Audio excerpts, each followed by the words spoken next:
এর মাঝে ও সবার আগে কেনাকাটা করতো সবার লাগে, এমন কেন ওকে জুতাটাতে নিয়ে জামা কাপড়ের নিয়ে প্রত্যেকের জন্য কেনাকাটা করতো। তবে সবচেয়ে বেশি গিফট আমারে দিত, আমারে 3 পিস দিত, 2টা শাড়ি দিত। সকালে সবার আগে সেমাই রান্না করলে বলতো, মা তাড়াতাড়ি দাও। রোজার মাসে সেমাই দিলে বলতো, মা সেমাই না খাইয়া গেলে হইতো না, শূন্যত আদায় হইতো না, খেজুর দাও, 3টার সেমাই দাও। আল্লাহ রসুলের শূন্যত আদায় করি। তো সকালে সেমাই মিষ্টি মুখ কইরা পরেদা করতে বের হইয়া যাইত। আর আমারে বলতো, তুমি গোসল করে পরে শাড়ি পরো। আল্লাহ আমার পুত্রে ডাক্তারও বানাইছে, সব স্বপ্নই পুরো হয়েছে, কিন্তু আল্লাহ আমার ছেলের সময় দিছে না। সত্যি স্যার যে আমার ঈদ কেমনে যাইতেছে এটা আমি জানি, কারণ এক ছেলে গেছে গা, অনেক কী করবো, বাকি ছেলে মেয়েরা তো আমার আছে, ওদের নিয়ে তো আমার করতেই বই। কান্না করি না, কান্না করে কী করবো? ছেলে গেছে গা, আল্লাহর কাছে ভালো থাকুক, আল্লাহ তারে ভালো রাখুক, এই দোয়াটুকুই করি। সরকারের কাছে চাইছি যে আমার ছেলের নামে নামকরণ হোক কিছু একটা। ডাক্তার ছিল, আমার ছেলে ডাক্তার ছিল, আমি এটা বলেই চাইছি যে সে যখন ডাক্তার ছিল তার নামে যে কোনো একটা সরকারি হাসপাতাল বা কলেজ ওইরা দিলে আজীবন থাকলো, ওর নামটা স্মরণ রাখলো সবাই, এইটুকু। আজকে যে ঈদ বা আজকে যে আমাদের একটা উৎসব, সেই জিনিসটা ফিল হওয়ার মতো কোনো কিছু আমার আসলে ফিল হচ্ছেও না। অ্যাজ ইউজুয়াল যে চলতে হবে, থাকতে হবে, খাইতে হবে, হচ্ছে আর কি।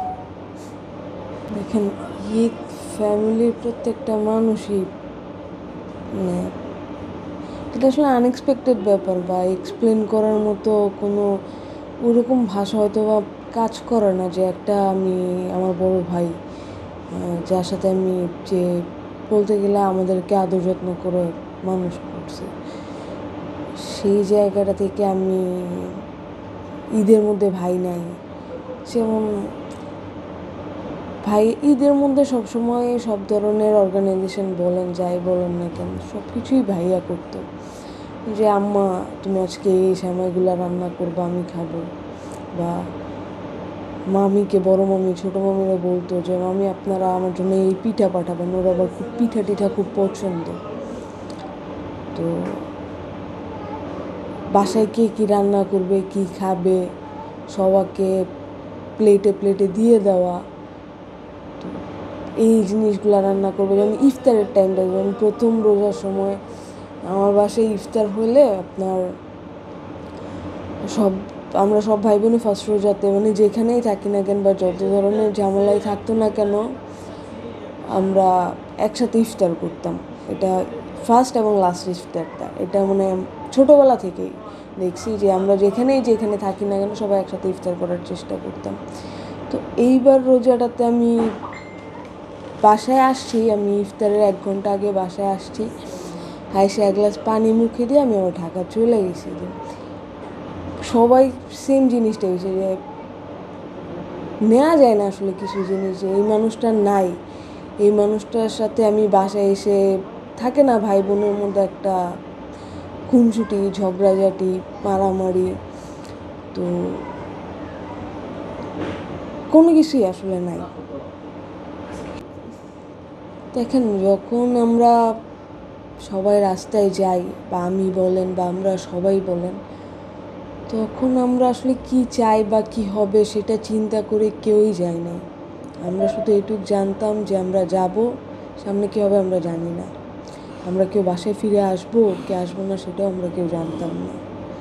তো আমার সাথে আন্দোলনে ভাইয়ার 2 ঘন্টা আগে দেখা হয়েছে, 2 ঘন্টা পরেই মানুষের আর আমার সাথে নাই, আমার হয়তো বা আর কোনো দিন দেখা হবেও না।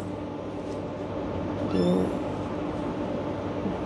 চিন্তাও করি নেই যে 5 তারিখে আমি যখন শুনলাম যে শেখ হাসিনা চলে গেছে, মানে এটা আসলে এক্সপেকটেশন ছিল না আমাদের যে শুনবো যে উনি চলে গেছে। হয়তো বা আমি চিন্তা করছি বা আমরা সবাই চিন্তা করছি যে আমাদের আরও ধরায় পাকড়ায় হবে, হয়তো বা আরও সময় যাবে, তারপর হয়তো বা আমরা একটা সুন্দর বা একটা ভালো সময় দেখতে পারবো। কিন্তু 5 তারিখে আলহামদুলিল্লাহ আমরা ওই জিনিসটা পাইছি।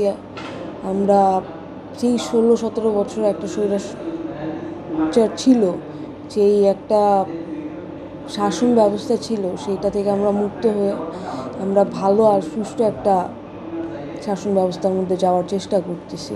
আর সেই চেষ্টা এখনও জারি আছে। আমরা এখনও ওই জায়গায় যাইতে পারিনি, হয়তো অনেক সময়ের ব্যাপার। ওই দিনকার ঘটনাটা চাওয়াটা যে মানুষটা বেঁচে থাকুক, যে মানুষটা আসলে এই একটা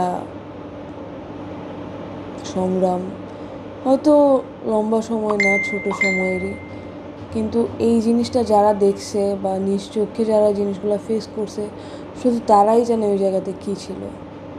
কোনো মিডিয়া সেটা তখন কভার করতে পারে নাই বা কারো সাহসও ছিল না কভার করার। যারাও করছে খুব কম সংখ্যক।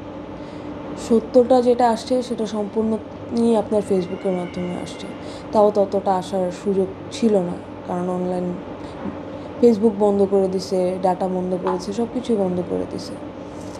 যারা অ্যাকচুয়ালি মাঠে ছিল, যারা অ্যাকচুয়ালি দেখছে কাছ থেকে মৃত্যু, তারা জানে যে তারা কোন নরকক্ষেত্র থেকে বের হয়ে এখনও বেঁচে আছে।